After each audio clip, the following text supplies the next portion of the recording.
Influencer adalah orang yang memiliki banyak pengikut, sosok yang memiliki kemampuan untuk mempengaruhi perilaku orang lain, dan biasanya punya pengetahuan, otoritas, dan wawasan khusus tentang subjek tertentu. Namun tidak banyak orang sadar jika apa yang followers lihat di media tidak selalu sama dengan apa yang terjadi di kehidupan nyata. Itulah sedikit penggalan cerita dari film Influencer tahun 2023 ini, yang karena 2 jam lagi saya ada jadwal pemotretan di samping selokan depan sekolah Impres, maka langsung saja pasang handsfree, simetris, ke serbahan, kencangkan jalan Anda. Selamat menonton dan cekicrot. Get it when I get back.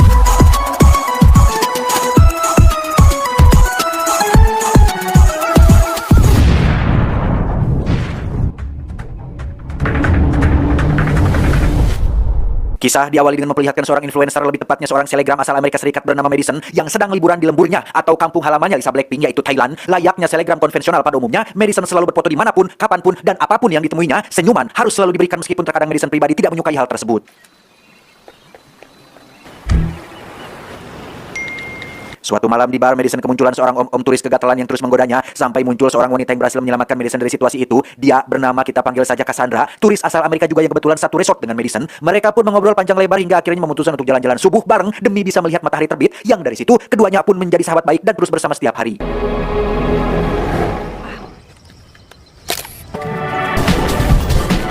Ketika sedang makan itulah Madison bercerita tentang kekasihnya yang seharusnya ikut liburan juga, yang karena Madison mulai terlihat melau, Cassandra pun segera menghiburnya dengan cara mengajak 2 turis laki-laki lain untuk berpesta dan minum-minum Homer bersama.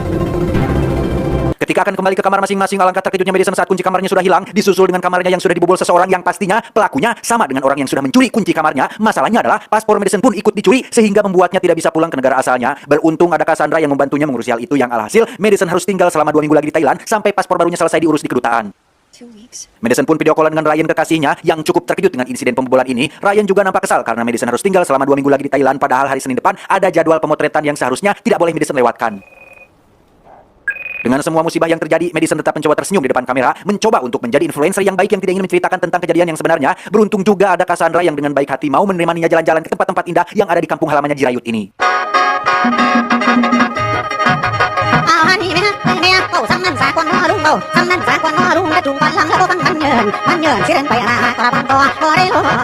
Seharian jalan-jalan, akhirnya Cassandra mau mengajak Madison ke tempat tinggalnya yang kebetulan berada di desa kecil yang lumayan jauh dari keramaian. Baru saja masuk ke dalam, Madison menemukan sebuah buku yang sepertinya milik seseorang bernama Becky Wilson, sesuai dengan nama yang ditulis pada buku tersebut. Yang tanpa mempedulikan hal itu, mereka berdua pun makan malam dengan Cassandra yang berniat ingin menunjukkan suatu tempat yang indah tepat pada esok pagi.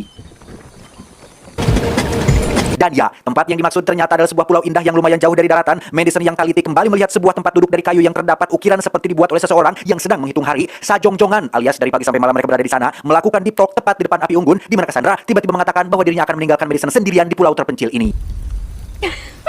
Sempat menganggap bahwa itu hanyalah banyolan, ternyata Cassandra benar-benar meninggalkan Madison sendirian di pulau ini. Dia mengambil alih semua akun media sosialnya, termasuk identitas dan tempat tinggalnya.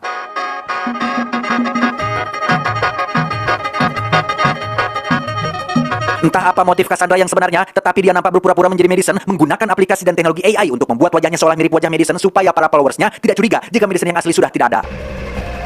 Faktanya, Madison bukanlah influencer pertama yang menjadi korban Cassandra, melainkan korban kelima yang sudah menghilang. Yang karena tidak mungkin terus-terusan menjadi Madison, Cassandra pun memposting dengan mengatakan bahwa Madison akan rehat sejenak dari semua akun media sosialnya. Entah sudah berapa lama Cassandra tinggal di Thailand dan melakukan semua ini, dia nampaknya benci dengan media sosial, benci dengan para influencer yang atau mungkin juga iri terhadap mereka semua, atau ingin mencoba merasakan sensasi bagaimana rasanya menjadi influencer yang bisa menginspirasi dan memiliki banyak followers di media sosial. Pada akhirnya, Cassandra hanyalah seorang penyendiri yang memiliki kecenderungan sebagai seorang sosiopat yang bisa menjadi parasit atau merugikan untuk orang lain, yang di tengah kesendiriannya itu, dia kembali membuka Instagram untuk mencari korban baru yang secara kebetulan ada seorang selebgram bernama Jessica yang saat ini sedang berada di pusat kota. Kita pun akan diperlihatkan dengan bagaimana langkah-langkah atau tutorial cara Cassandra mendekati korbannya, dimulai dengan mengikuti kemana dia pergi, lantas menjadi seseorang yang SKSD alias sok kenal dan sok dekat, yang ketika cara itu tidak berhasil, Cassandra akan mencari cara lain untuk mendekati korbannya. Di sinilah kita akan diperlihatkan dengan dampak atau sisi negatif dari media sosial. Ketika orang jahat seperti Cassandra bisa mencari tahu rutinitas, sifat, sikap, kebiasaan, dan segala hal tentang Jessica, maka dari itu pesan saya untuk Anda semua adalah gunakanlah akun media sosial dengan bijak. Kalau bisa, jangan posting semuanya, jangan terlalu terbuka. Kalau bisa pakai topeng kayak saya, sehingga orang-orang tidak bertanggung jawab seperti si Cassandra ini tidak bisa memangsa Anda dengan sangat mudah. Setelah mengorek lebih dalam tentang Jessica, Cassandra menjadi tahu bahwa Jessica adalah tipikal orang yang suka diagul-agul alias disanjung-sanjung atau dipuji-puji, sehingga Cassandra berpura-pura menjadi followersnya dan sangat excited dengan semua hal tentang diri Jessica.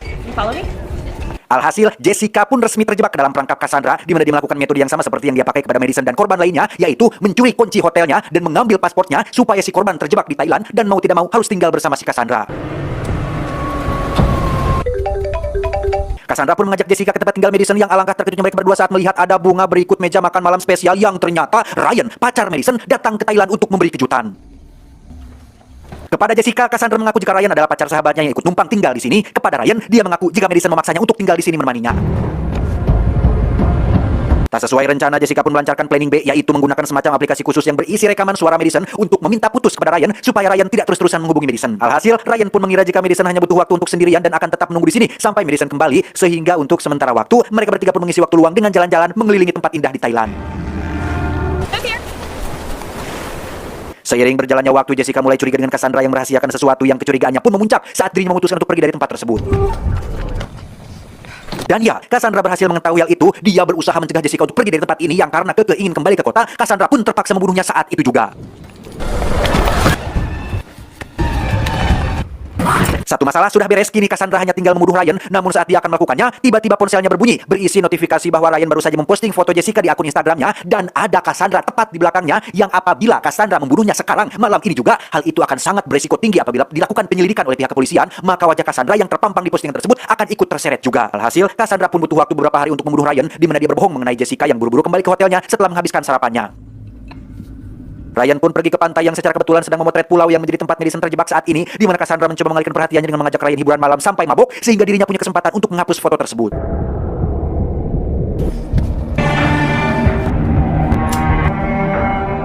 Beberapa hari berlalu, Ryan yang sudah capek menunggu Madison pun memutuskan untuk pulang ke Amerika, yang hal itu tentu saja sangat menguntungkan bagi Cassandra yang tidak perlu capek-capek harus membunuhnya, sehingga Cassandra bisa kembali melanjutkan petualangannya untuk mencari mangsa baru. Di tengah kepergiannya menggunakan kapal, Ryan pun teringat dengan Madison yang tidak mungkin sampai pergi begitu saja meninggalkannya tanpa suatu alasan yang masuk akal, yang alhasil Ryan pun kembali ke hotel dan bertemu dengan si om-om gatal waktu itu. Ryan mencoba bertanya apakah Madison terlihat bersama dengan seorang pria atau tidak. Si om pun menjawab bahwa Madison hanya sendirian sebelum pergi bersama dengan seorang wanita dengan wajah yang ada tompelnya, yang tiada lain adalah Cassandra. Ryan pun mencoba menghubungi teman dekat Madison sesama selebgram untuk bertanya mengenai apakah Madison pernah cerita tentang seorang cowok, karena rasanya tidak masuk akal saja jika Madison tiba-tiba ingin putus tanpa adanya sosok orang kedua atau pria lain yang mungkin menjadi selingkuhannya. Namun si selebgram tampan itu pun mengatakan bahwa Madison bukan tipikal wanita murahan yang tidak mungkin dia selingkuh dengan pria lain. Disitulah Ryan mulai curiga dengan sosok Cassandra yang tiba-tiba muncul begitu saja. Ryan mulai memeriksa satu persatu postingan terbaru Madison berharap bisa mendapatkan suatu petunjuk, yang alhasil ditemukanlah satu postingan yang memperlihatkan tompel si Cassandra yang merupakan bagian dari kesalahan editing. Tanpa buang waktu, Ryan langsung pergi ke kamar hotelnya Madison untuk mencari Cassandra yang baru saja akan pergi keluar, di mana dia berhasil membuatnya tak sadarkan diri, kemudian mengikatnya di atas kursi. Ryan mulai melakukan interogasi untuk mengetahui di mana Madison sekarang berada, sekaligus mencari tahu apa motif Cassandra melakukannya. Sama seperti teori saya, Cassandra hanya seseorang yang kesepian. Dia ingin merasakan rasanya mendapat like dari followers dengan cara menjadi orang lain, namun Cassandra hanya diam saja dan tidak merespon semua pertanyaan dari Ryan. Pada akhirnya, Cassandra pun mengaku bahwa dirinya memang sudah menyembunyikan Madison. Ryan diajak pergi ke dermaga untuk melihat langsung bagaimana kondisi Madison saat ini, namun tiba-tiba ya, Cassandra pun berhasil mencekik Ryan tepat di dalam air, kemudian meletakkan jasadnya di atas perahu tepat di samping koper berisi tubuh si Jessica. Cassandra kembali ke hotel untuk memfitnah si Ryan dengan memposting hal-hal buruk yang dilakukannya kepada Madison, sehingga si tampan dan para followers pun mulai menyalahkan Ryan atas putusnya hubungan mereka berdua. Pada akhirnya, Cassandra sang sosiopat pun tetap menjadi pemenangnya. Dia membawa jasad Ryan dan Jessica untuk dikuburkan di pulau yang sama. Namun sesampainya di sana, alangkah terkejutnya Cassandra saat menemukan ukiran garis waktu pada kayu yang menandakan jika Madison berhasil bertahan hidup sampai sejauh ini, sehingga Cassandra langsung mengambil skop untuk mencari Madison di dalam hutan. Dan ya, Madison berhasil memukul Cassandra hingga pingsan, tidak membunuhnya karena itu terlalu mudah dan terlalu enak buat dia. Madison pun membalasnya dengan cara meninggalkan Cassandra sendirian di pulau ini, sehingga mereka berdua pun impas dengan nasib si Cassandra yang entah bagaimana ke depannya. Tamat ending yang cukup membagongkan. Itulah ya akibat dari rasa kesepian dan penasaran. Seseorang bisa menjadi jahat untuk bisa merasakan apa yang dirasakan oleh orang lain, untuk bisa merasakan sensasi yang dirasakan oleh sensasi orang lain. Dan ini semua kembali lagi tidak terlepas dari dampak negatif sosial media, sehingga diharapkan kita bisa lebih waspada dan bertanggung jawab dalam menggunakan akun sosial media. Ingat, rasa bosan lebih berbahaya dari peluru. Saya John, mewakili orang-orang yang sulit bosan, mengucapkan terima kasih dan sampai jumpa di video selanjutnya. Adios. Tutup termos Gajah Mada.